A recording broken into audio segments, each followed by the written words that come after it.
Tempo de refletir. Apresentação: Hamilton Menezes. Gênesis capítulo 3, versículo 10. Ouvi teus passos no jardim e fiquei com medo. Tudo transcorria muito bem naquele paraíso.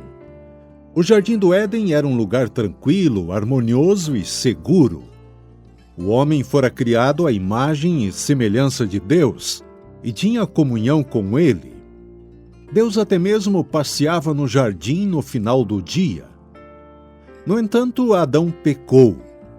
Adão desobedeceu a Deus e escondeu-se dele. E uma das primeiras coisas que Adão disse foi: tive medo. Medo. Medo de Deus. Medo de sua justiça. Medo de ser repreendido por tê-lo desobedecido. Medo tamanho que o levou a fugir daquele que o procurava para conversar. Ninguém havia dito a Adão que ele deveria ter medo de Deus. Apesar de Deus saber o que havia acontecido, ele não veio a Adão falando com voz forte, procurando amedrontá-lo. Deus procurou o homem que criara. Adão, onde estás? Não havia ira nem julgamento nessa pergunta, mas amor, interesse genuíno no homem. Então, de onde veio esse medo? O pecado que interrompera a doce comunhão de Adão com Deus encheu o homem de medo. Aquele que era o Criador agora parecia ser um juiz implacável. O amigo torna-se alguém a ser evitado. Medo de Deus. Medo de tudo. Isso é o que acontece com as pessoas desde então. As pessoas vivem cheias de medo. Medo de assalto, medo da morte, medo do desconhecido, medo de que coisas ruins aconteçam quando tudo está bem, medo das outras pessoas. As pessoas vivem angustiadas por medos que nem conseguem definir. A razão? Sua relação interrompida com Deus.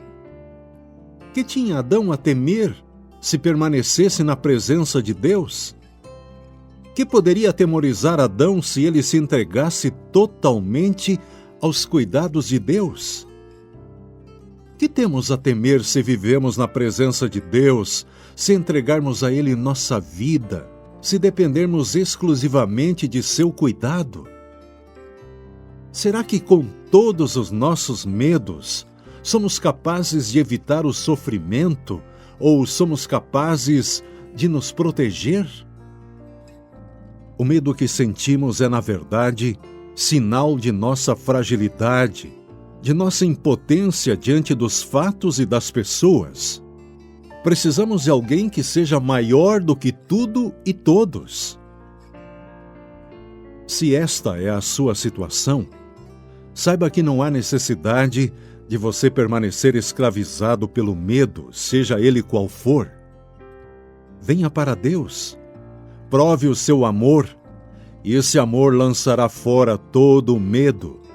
1 João capítulo 4, versículo 18.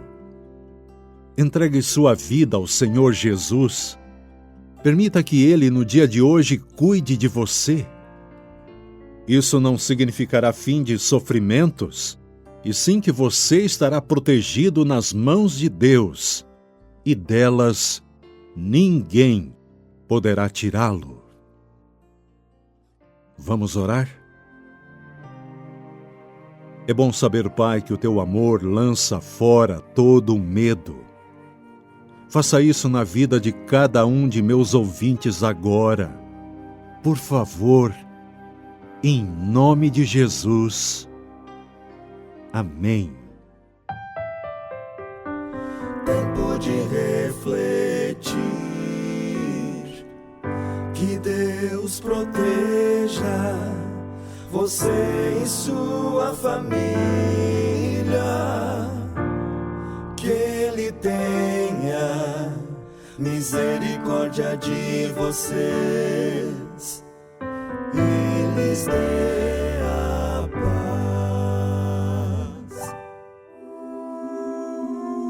Deus é não apenas o Criador, Ele é também o mantenedor do universo. A voz inesquecível de Roberto Rabelo, fundador da Voz da Profecia. Havendo Deus outrora falado muitas vezes e de muitas maneiras aos pais pelos profetas, Você pode ouvir em wgospel.com e no aplicativo Maná. esse Deus nos chama a si, rádio ouvinte. Ele diz: vinde a mim, e achareis descanso para as vossas almas. Uma seleção de muitos programas produzidos e gravados por ele desde 1943 até o final da década de 1970. Em wgospel.com e no aplicativo Maná, clique em Roberto Rabelo.